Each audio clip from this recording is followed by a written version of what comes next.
Welcome to Conversations for Course Creators. My name is Lucas Marino, and as always, I'm your host. And today's episode is about a topic that's very near and dear to me. It's about integrating courses with coaching programs. Now, the reason why this is near and dear to me is I love coaching, and I work with a lot of coaches who have an interest in integrating coursework into their coaching programs or in creating courses as a complementary or parallel product in their product ladder to the coaching programs that they provide. So, if you're a coach and you're interested in launching your own line of courses, this episode is right up your alley. And if you're a course creator that's interested in eventually becoming a coach, you are going to benefit greatly from this episode as well. So I've got some notes here I want to cover.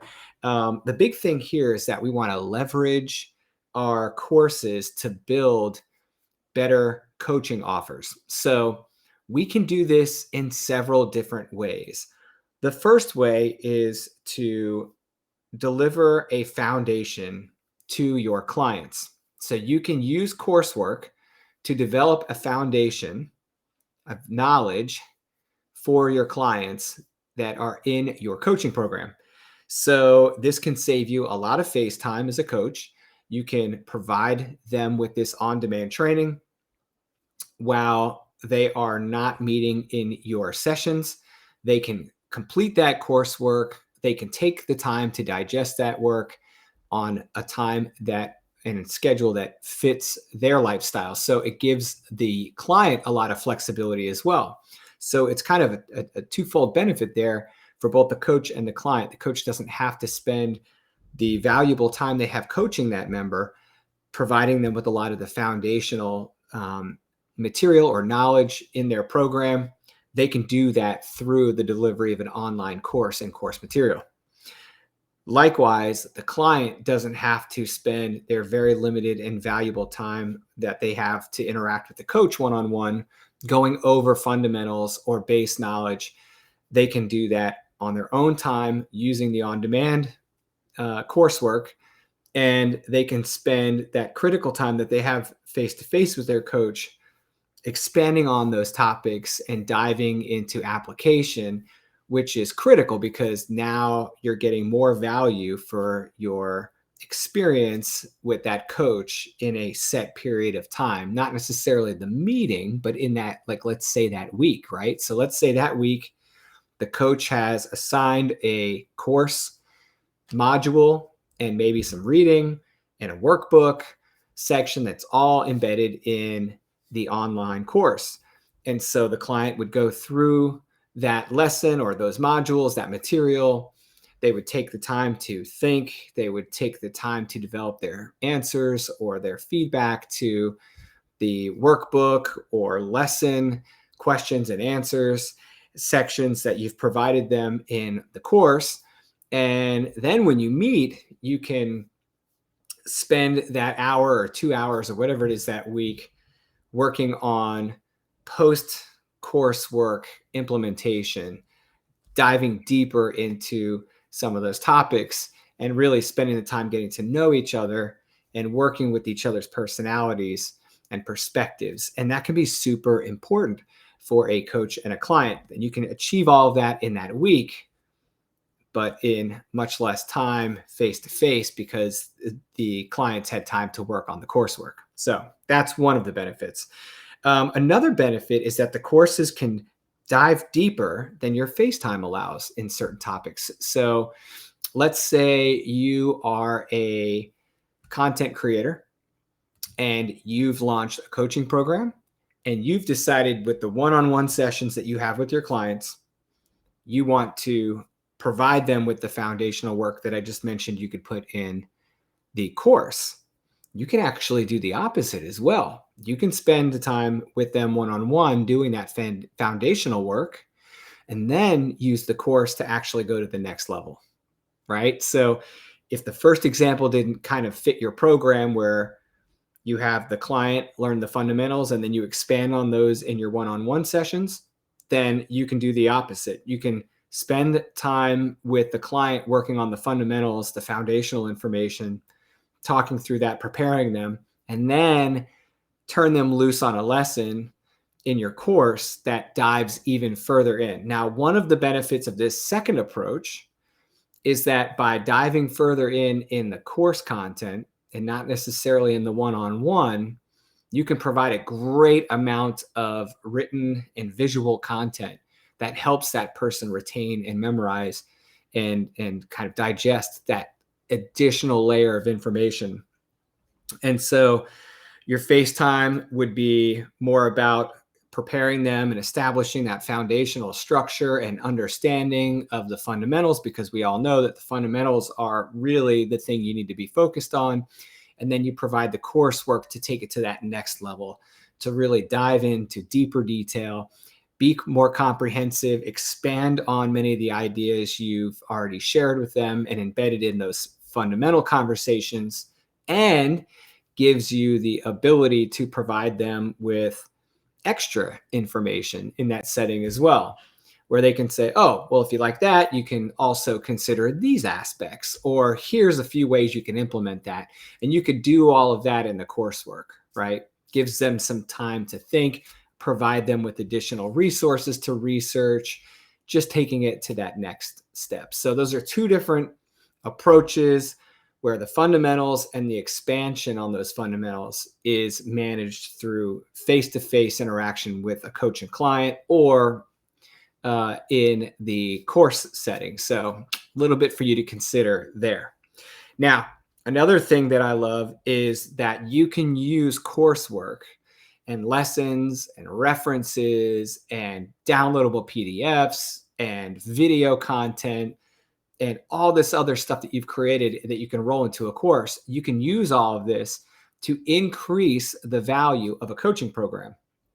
So let's say your coaching program is a lot of face-to-face or a lot of one-on-one coaching time, and that you don't necessarily want to use the course as a fundamental or a foundational element of your coaching program. Well, that doesn't mean the coach or the course doesn't still provide you with a very valuable tool for expanding the value of your coaching program. It's quite the opposite. You can use coursework as an additional product to improve the value of your coaching offer. So let's say you're coaching people through, let's say, how to launch training courses, right? And so you're working a lot one-on-one, you're discussing a lot about the technology, but you also offer a course on business fundamentals, right? You can provide that to them and say, hey, look, in addition to this fantastic focus that we have in our coaching program, I want to provide you with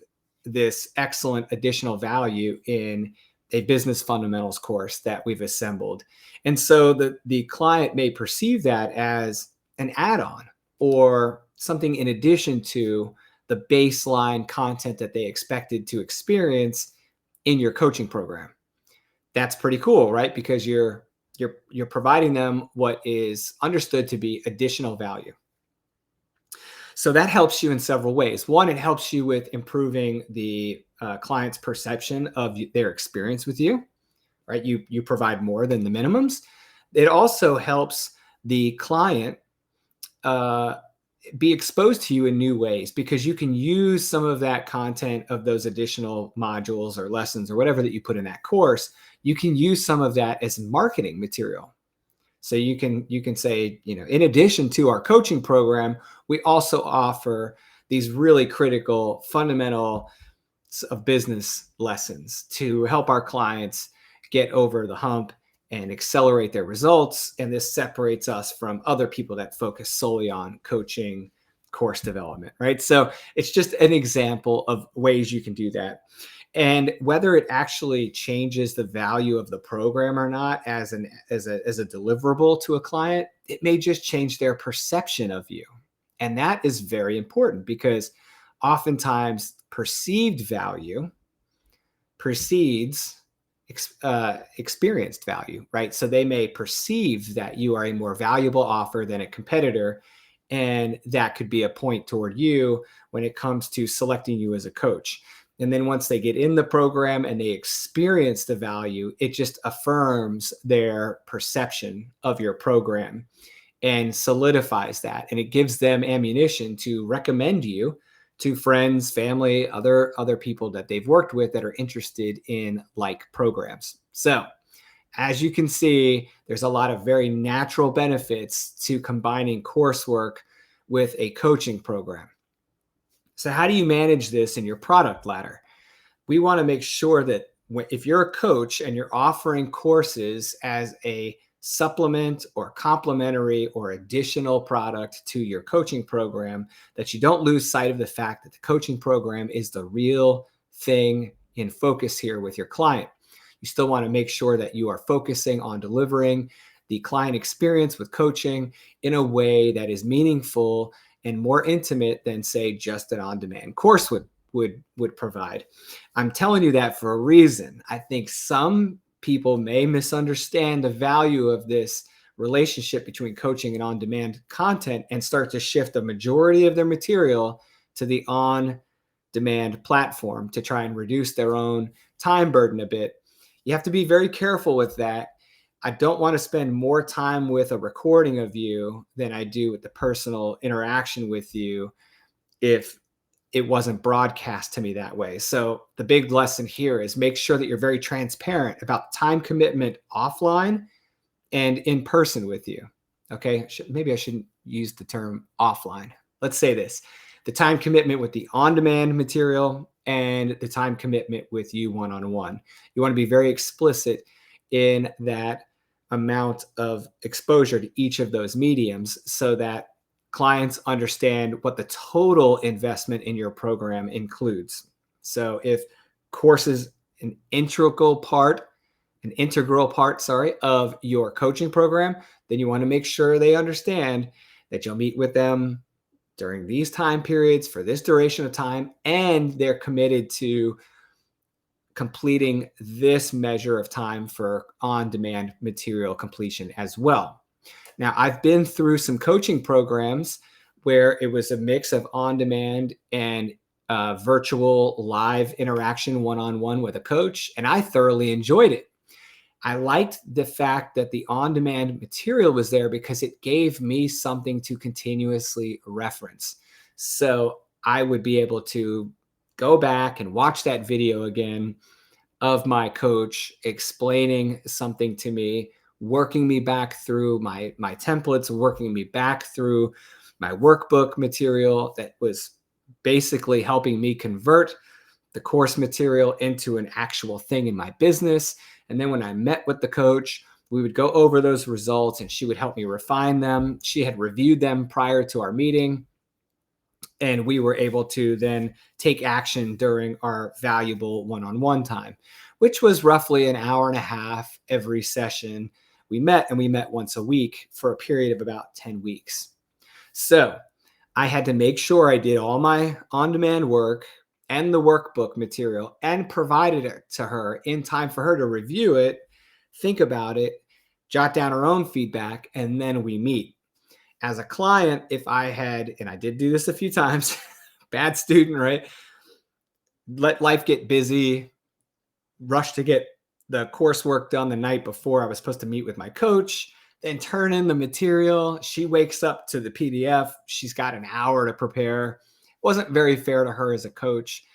In hindsight, I was able to see that and consider that, feel bad about that, and build into my own programs an expectation that those materials were turned in at a certain time in order for us to discuss them in our live meeting. If not, it took away from the client's experience, right? Because the coach isn't as prepared to provide feedback on your document or whatever because they didn't have enough time to review it and actually spend the quality time thinking about what your input is and developing responses and activities for you to do moving forward to help refine your message or improve your template or whatever the case may be. So I'm just giving you a heads up that as the client, you need to respect the relationship and the structure of the program that the coach has provided you.